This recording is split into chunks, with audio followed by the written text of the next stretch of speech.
Channel 11.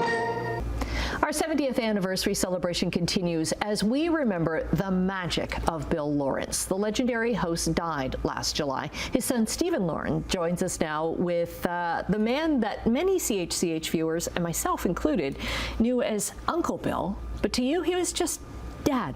That's correct. Yep, it was growing up, everyone referred to him as Uncle Bill, or people out in the public saw him as this larger-than-life figure, but to me and my sister, he was Dad.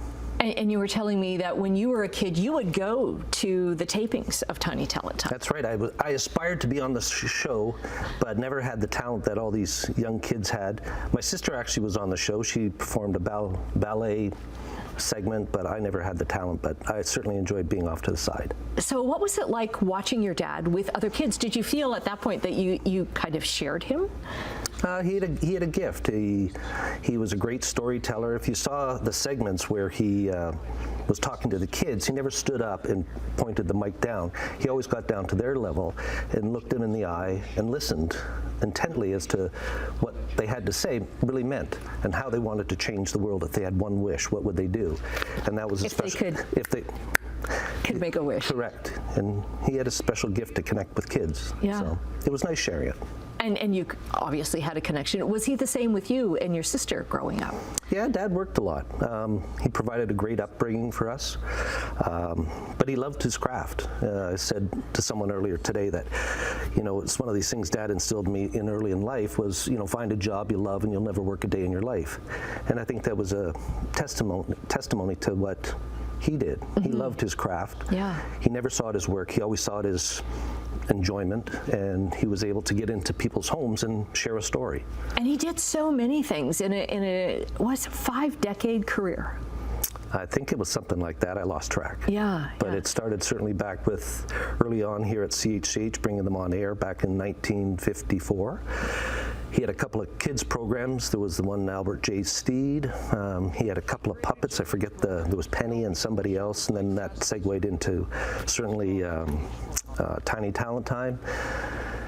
And then he was the MC of a TV show. I forget the name of it now.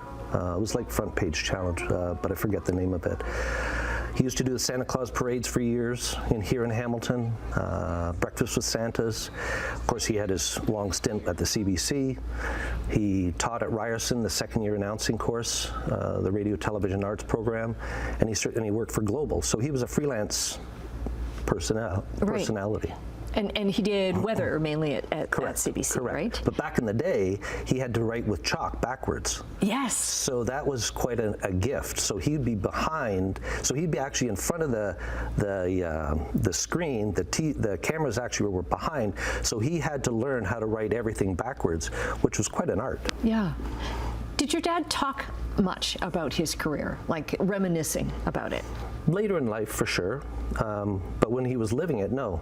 Because he worked so much, sometimes it was 7 days a week, but when he came home, it was his opportunity, his escape, because we lived in Dundas, the beautiful valley town that it is.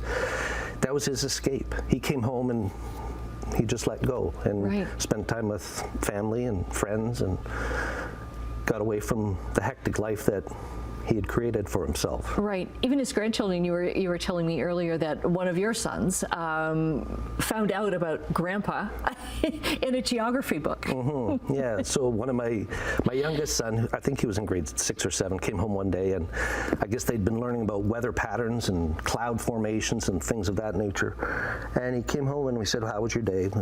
He said the strange thing happened. We said, "What?" He said, "Well, the teacher was going through the class, the book. They turned the page and Grandpa's picture's there." And I put my hand up and I said, "Why is my Grandpa's picture in this book?" So they, like us, he was Dad to them.